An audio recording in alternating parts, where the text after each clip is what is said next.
everyone, and welcome to part 2 of my HGTV Dream Home 2016. We are on landscaping this time around, and I am going to kind of walk you through some of what I'm doing because I change up kind of a couple of things, and I feel like in a way I should have cut some of it out, but I kind of like to leave everything in there so you guys can see what it looks like, I guess. To me, it's interesting to see how other simmers do it. I'm sorry if it kind of bores you, but the biggest issue I was really having with the landscaping was right now, so I'm putting in pathways, and on the home in real life, there's this big circular patio that brings the sidewalk and the driveway together, and I wanted to do that in this game as well, but the thing was, the texture that I was using, it was like lopsided, and even when I made everything just spray painted, it threw me off because it looked all crooked, the tiles were off, and it made everything look really sloppy. I just had a really hard time. It all looked so chopped up and just crooked, and it drove me nuts. So I go back to using just the tiles here in a minute.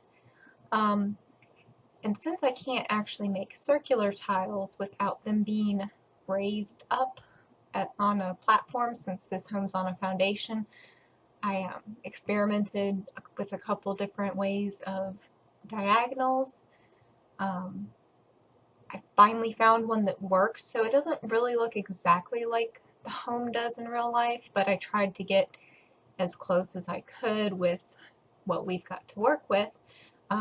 Here's me taking a break from that because it kind of frustrated me a little bit, so I was like, I'm gonna go put lights in the house because when we get to furnishing, I'm gonna need to see what I'm doing.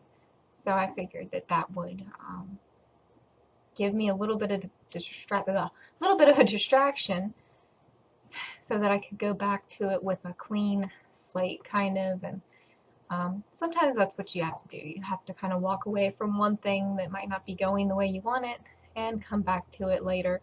Here I was trying to find palm trees. I didn't realize, I really thought we had more desert type plants than we did. They did bring back cactuses, which was one thing that we didn't actually get in The Sims 3 unless you bought the Store World Lunar Lakes, which I absolutely loved. Was it? No, not Lunar Lakes. I'm sorry. My brain is like, it's the one that's supposed to look like Las Vegas, which is why I was thinking of the L. Lucky Palms. There we go. I loved that world. It was like my absolute favorite world, and I was kind of disappointed that Oasis Springs didn't remind me of that a little bit more. The lighting engine in that world was wonderful. Like, if my Sims 3 game would work, I would go play that world just because I'm thinking about it, but my game won't work, and I really am too frustrated with it to even try, so today I spent a little bit of time. I started furnishing the home. I've got the foyer, the dining room, living room, kitchen all done, the main areas of the house, and I think I'm going to end up making that a part and then doing the bedrooms as a part too. And I might not even show the bathrooms until I do the footage at the end of everything complete. But when I was furnishing today, when I finished what I was doing, I zoomed outside of the house to tweak a couple things with the pool and noticed all of my terrain paint had been deleted. It's the weirdest glitch, and I had to repaint everything, and I think I did it right. All my plants were still there. But I've also had this thing on my legacy lot when I've played where I'll have certain tiles that go missing, or the other one I was having issues with on the legacy house that I'm building for the next generation. It actually, I was trying to make a hedge maze, and parts of the fence, which were hedges, just kept disappearing and I couldn't get them back. It's some really weird graphics glitch. I'm not sure if they're aware of it. I haven't spent much time on the forums lately, but I might have to pop back in there to the technical side and mention a couple of these little bugs. For the most part, my game runs really smooth, so I can't complain. But just a couple little things here and there that get a little irritating. But overall, everything's pretty good. And as I did the outside, I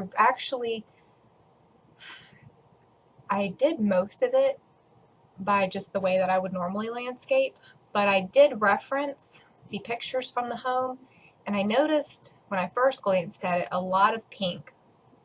So I actually put a lot of pink flowers and a few white flowers scattered throughout. But once I went back and looked at it again, I also noticed some yellow flowers, so I might go back before I am done and taking pictures. And well, I'm actually thinking about doing another short video instead of taking pictures at the end to showcase all the rooms in the house. But I'm gonna do a little tweaking off camera, just because I feel like if I show you guys every little step that I take, it's just, you know, it gets repetitive after a while. And I'm also going to play test. I will warn you all now before I get into the furnishing, some of the furniture inside the house, because I'm trying to make it look the way they've staged the actual home, it's not going to be functional. Some of it you're going to have to move. If you download the house for your Sims, you'll have to move a couple chairs, but for the most part, it's going to be playable. They should be able to access everything that they have to as far as kitchen, bathroom, things like that. But you know, there's like the living room. There's some chairs in front of the doors that go out to the patio. You should be able to get it out at least one of those doors, but I'm gonna see how that goes. I actually had to move my sim that I had moved in to do my custom artwork out of the house, because when she was in it, I couldn't access the unlocked stuff without a cheat, and I was using her funds, and I don't like having to use those cheats on screen while I'm trying to build. So I just moved her back out, and that's another thing. Once I get everything furnished, I'm going to go back and put the custom artwork in off screen, but it will show up on the gallery and in the video tour that I do at the end there. And I think that'll just work out the best as far as that goes. But so far I'm really happy with how it's coming out. It is a nice little project when I've got a few minutes here and there, tackling the rooms, you know, one at a time. So I think that if I do the bathrooms off screen, and then I do the main part of the house, and then the bedrooms in one video, then I should just have 2 more parts after this before it's ready to be uploaded. And maybe I can get that done by the end of the week and start working on another project. I guess we'll just have to wait and see. But I hope you all enjoy this series. Seems like everyone is enjoying the first video rather well, so I'm hoping that that trend continues as I publish more parts. If there's anything I can do to improve my videos, please let me know in the comments below. And thanks for watching. Bye!